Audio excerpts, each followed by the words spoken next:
අයිබෝන් පුතේ හැමෝටම රාජ්‍ය සේවා තරඟ විභාග ලියන ඔබ වෙනුවෙන් අප විසින් සම්පාදනය කරන පාඩම් මාලාවේ අද තවත් පාඩමක් අපි මේ විදිහට ගෙන එනවා.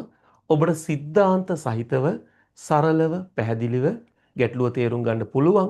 යම් හේකින් ඔබට මේ හා සම්බන්ධ ගැටලුවක් මතුවුනොත් ඔබට පුළුවන් අපගේ දුරකථන අංකයකට WhatsApp පණිවිඩයක් හෝ ඇමතුමක් ලබා දීලා ඒ සම්බන්ධ තොරතුරු දැනගන්න 077යි 44යි 58යි 996 077යි 890යි 999යි 6 ඒ වගේම 071යි 890යි 36යි 44 ඔබට මේ දුරකථන ඇමතුමකට WhatsApp පණිවිඩයක් හෝ දුරකථන ඇමතුමක් දීලා ඔයාට ඔබට ඇතිවෙන ගැටලුව විසඳ ගන්න පුළුවන් 77යි 44යි 58යි 996 77යි 890යි 996 71යි 890යි 36යි 44 හරිනේ අපි එහෙනම් ගැටලුවට යමු. අපිට කියනවා ඉෂානි රුෂානි වරුණි සේමිනි. ඉෂානි එක්කෙනයි රුෂානි දෙන්නයි වරුණි තුන් දෙනයි සේමිනි හතර දෙනයි. මිතුරියන් සිය යෙහෙළිය වූ අමන්දිගේ සුවදුක් විමසී බැලීම සඳහා රෝහලට යයි.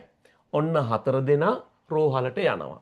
සෞඛ්‍ය ආරක්ෂිත හේතුන් මත වරකට දෙදෙනෙක් පමණක් වාට්ටුව තුලට ඇතුළත් කරනු ලබයි. හතර දෙනෙක් ඉන්නවා පුතා ගන්න කීයද වාට්ටුව ඇතුළට? එක වරකට දෙන්නයි. එහෙනම් අපෙන් අහනවා ඔවුන්ට වාට්ටුව තුලට ඇතුළත් වීමට හැකි එකිනෙකට වෙනස් ක්‍රම. දැන් අපි මේ ගාන විතරක් හදනවා නම් මට ඔයාට ගාන හදලා පෙන්වන්න පුළුවන්. නමුත් තරඟ විභාගයකට මූණ දෙන්න සූදානම් වන ඔබ තියරිත් එක්ක සිද්ධාන්තත් එක්ක මේ ගැටලු නිවරදිව අවබෝධ කරගත්තොත් විභාගයට එන ගැටලු ඕන දෙයක් निराකරණය කරගන්න පහසු වෙනවා. ඒ නිසා අපි උදාහරණයකට යම් පුතේ මං ඔයාට කියනවා ඔන්න ABC කියලා තුන් දෙනෙක් ඉන්නවා. හරි ABC කියලා තුන් දෙනෙක් ඉන්නවා. අපිට ඕන වෙනවා මේකෙන් දෙන්නෙක් තෝරගන්න. කොහොමද ක්‍රම? එකක් පුළුවන් AB, අනික පුළුවන් AC, අනිත් එක පුළුවන් මොකක්ද? BC. එහෙනම් අපිට ක්‍රම තියෙනවා කීයක්ද? තුනක්. ඒ තුන් දෙනෙක් හිටපු හින්දා නෙමෙයි. දෙන්න තෝරගන්න නිසා. එතකොට අපි මෙන්න මේකට යොදා ගන්නවා අපි ගණිතය පැත්තට ගියොත් ඔයාට අපහසු වෙන නිසා අපි නිකන් සිද්ධාන් නිකන් අපි සිංහලෙන්ම ගණිත ඉගෙන ගමුකෝ. C අකුරක් දානවා. ඉන්නේ කී දෙනයිද? ABC 3 දෙනයි. ඔය කවුද? ඉන්න ප්‍රමාණය. මේ මොකක්ද? තෝරා ගන්න ප්‍රමාණය. 3 දෙනෙක් ඉන්නවා. අපි තෝරාගන්නේ කී දෙනයිද? දෙන්නයි. එහෙනම් C අකුර දිග ඇරපුවාම මොකක්ද? ඉරක්. ඉරට යටින් මෙන්න මේ දෙක අවරෝහණයට එහෙම නැත්නම් ආපස්සට දෙවරක් එක කියලා ලියනවා. දැන් යට මොකක්ද? මෙතන දෙක තියුණ නිසා දෙවරක් එක වුණා. උඩ තුනනේ තියෙන්නේ.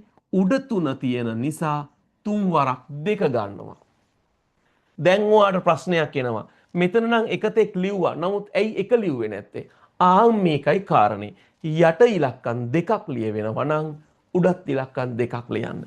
ඊට පස්සේ සුළු කිරීම දෙකට දෙකේ එකයි, දෙකට දෙකේ එකයි, දෙකට දෙකේ එකයි, තුන් වරක් එක තුනයි.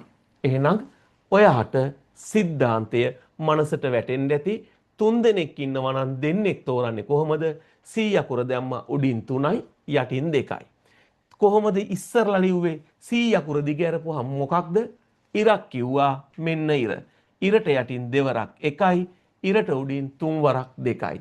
දෙකට දෙක සුළු වුණා. එහෙනම් උත්තරේ 3යි. අපි යමු උදාහරණයකට. අපි කියනවා ඔයාට අපි යාළුවෝ 5 දෙනෙක් ඉන්නවා. 5 දෙනෙක් ඉන්නවා. අපි යාළුවෝ 5 දෙනා සාදයක් අවසානයේ එකිනෙකාට අතට අත දෙමින් ආචාර කරනවා. එකිනෙකාට අතට අත දෙමින් ආචාර කරන්නේ පුතා වරකට කී දෙනයිද? දෙන්නයි. එහෙනම් අපෙන් අහන්නේ පහෙන් දෙකක් තෝරන ක්‍රමේ. මෙතන මෙන්න C අකුර දිග ඇරියා මොකක්ද? ඉරක් වුණා.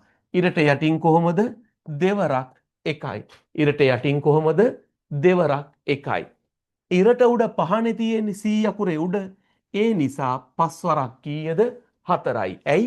යට ඉලක්කම් 2යි නම් උඩත් ඉලක්කම් 2යි. දෙකට දෙක සුළු වුණා 4ට දෙවරක් 2යි 5 වරක් 2 10යි පිළිතුර. මම හිතනවා ඔයාට යම් ප්‍රමාණයක් ඔළුවට වැටුණා. අපි ඒ නිසා උදාහරණයක් හිතමු. ඔන්න මම කියනවා 10 දෙනෙක් ඉන්නවා දෙන්නෙක් තෝරාගන්නේ කොහොමද?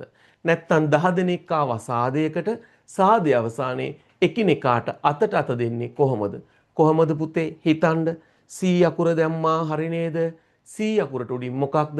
10යි. C අකුරට යටින් 2යි. C අකුර දිග හැරපුවාම ඉරක් වුණා. ඉරට යටින් දෙවරක් 1යි. ඉරට උඩින් 10 වරක් 9යි. දෙකට දෙකේ 1යි 10ට දෙවරක් 5යි 5 වරක් 9යි 45යි. කොහොමද වෙන්නේ? මෙහෙමයි වෙන්නේ. 10 දෙනෙක් ඉන්නවා දෙන්නෙක් තෝරන්නේ. C අකුර දිග හැරපුවාම ඉරක් කිව්වා. ඉරට යටින් දෙවරක් 1යි. ඉරට උඩින් 10 වරක් 9යි. එහෙනම් මෙතන දෙකට දෙකේ 1යි 10ට දෙවරක් 5යි 9 වරක් 5 කීයද? 45යි. 9 වරක් 5 කීයද? 45යි. එහෙනම් අපි දන්නවා දෙන්නෙක් තෝරන්නේ ඔහොමයි. හරි. අපි යම් මේකට මෙතන ඉන්නවා ඉෂානි රුෂානි වරුණි සේමිනි. කී දෙනයිද? 4 දෙනෙක් ඉන්නේ. එහෙනම් C අකුරට උඩින් ආවේ 4යි. සිය යෙහෙළිය වූ අමන්දිගේ සුවදුක් බැලීම සඳහා රෝහලට යයි. සෞඛ්‍ය ආරක්ෂිත හේතුන් මත වරකට දෙදෙනෙක් පමණක් වාට්ටුව තුලට ඇතුළත් කරගනු ලබයි නම් ඔවුන්ට වාට්ටුව තුලට ඇතුළත් වීමට හැකි එකිනෙකට වෙනස් ක්‍රම. එහෙනම් වරකට ගන්න කී දෙනයිද? දෙන්නයි. C අකුර දැම්මා. C අකුරට උඩින් 4යි. C අකුරට යටින් 2යි. මෙන්න පුතා C අකුර මොකද්ද කළේ? දිග හැරියා. දැන් එතකොට එයා ඉරක් වුණා. ඉරට යටින් දෙවරක් 1යි. ඉරට උඩින් 4 වරක් 3යි. අපි සුළු කරනවා දෙකට දෙකේ 1යි 4ට දෙවරක් 2යි. එහෙනම් ක්‍රම කීයද? 3 වරක් 2 6යි. කොහොමද ගත්තේ? යට දෙවරක් 1යි උඩ 4 වරක් 3යි. දෙකට දෙකේ 1යි 4ට දෙවරක් 2යි දෙවරක් 3 6යි. පිළිතුර ඔයාට එන්නේ අංක 1. අපිට මෙතනින් එහාට ගිහිල්ලා තවත් ටිකක් සංකීර්ණ ගණන් වලට යන්න පුළුවනි. අපි මේ සංකීර්ණ ගානකට යද්දී අපි එකක් තව හදමු. මොකක්ද? දැන් පුතේ දෙන්නෙක් තෝරන ක්‍රමේ ඔයා දන්නවනේ. නමුත් ඔයාගේ මනසට එනවා ඇයි 3 දෙනෙක් හිටියෝ? උදාහරණයක් කියමු. ත්‍රිවිලරයක් තියෙනවා. ඔයාලා යාළුවෝ 5 දෙනෙක් ඉන්නවා. අනේ යන්න පුළුවන් වීල් එකේ පිටුපස ආසනේ 3 දෙනයි. දැන් තෝරන්න ක්‍රමේ මොකක්ද කිව්වේ? ත්‍රිවිලරයේ යන්න ඔයාලා ඉන්නවා 5ක්. යන්න පුළුවන් කී දෙනයිද? 3 දෙනයි. C අකුර දිග ඇරපුවාම මොකක්ද? ඉරක්. ඉරට යටින් පුතා මේ ඕකමයි යන්නේ. 3 ගුණ කිරීම 2 ගුණ කිරීම 1යි. ඉරට උඩින් 5 ගුණ කිරීම 4 ගුණ කිරීම 3යි. මොකක්ද එතන වෙනස වුනේ? ඉස්සරලා ගානේ යට ඉලක්කම් 2යි නම් උඩත් ඉලක්කම් 2යි. යට ඉලක්කම් 3යි නම් උඩත් ඉලක්කම් 3ක් එන්න ඕන. එතකොට ඔයාට පුළුවන් 3ට 3 සුළු කරන්න. කැපිලා යනවා. දෙකට දෙකේ 1යි 4ට දෙවරක් 2යි අන්න එනවා පිළිතුර කීයද? 5 වරක් 2 10යි. එහෙනම් උත්තරේ එනවා 5 වරක් 2 කීයද? 10යි. දැන් ඔයා ඉගෙන ගත්තා. දෙන්නෙක් තෝරනවා නම් අතට අත දෙනවා නම් C අකුරට උඩ ඉන්න ප්‍රමාණය යට තෝරන ප්‍රමාණය. එතකොට 8 දෙනෙක් ඉන්නවා දෙන්නෙක් තෝරනවා කිව්වනම් C අකුරෙන් උඩ 8යි C අකුරෙන් යට 2යි. C අකුර දිග ඇරපුවාම ඉරයි. ඉරට යටින් දෙවරක් 1යි. මෙතන 8 වරක් 7යි. සුළු කිරීම ප්‍රශ්න නෙමෙයි. ඊට පස්සේ 3 දෙනෙක් ඉන්නවා කිව්වොත් C අකුරට උඩින් දානවා ඉන්න ප්‍රමාණය 5යි. තෝරන්නේ කී දෙනයිද? 3 දෙනෙක් තෝරනවා කිව්වොත් C අකුරට යටින් 3යි. එහෙනම් මෙතන පුතා 2 ගුණ කිරීම 1 උනේ මෙන්න මේ නිසා. මෙතන එහෙනම් 3 ගුණ කිරීම 2 ගුණ කිරීම 1 වෙන්නේ එතන 3ක් තෝරන නිසා. එහෙනම් ඔයාට සුළු කරී ගැනීම පුළුවන්. ඉතින් ඔයාට කැමති නම් අපේ පන්ති එක සම්බන්ධ වෙලා මේ වගේ වටිනා ගණිත ගැටලු සරලව පැහැදිලිව කෙටියෙන් ඉගෙන ගන්න පුළුවනි. මම ඔයාට මුලින්ම අපේ දුරකථන අංක දුන්නා. ඇමතුමක් ලබා දීලා සාකච්ඡා කරගන්න පුළුවන් මේ සරල ගැටලු පුතේ. විභාග මීට වඩා ටික සංකීර්ණ වෙනවා.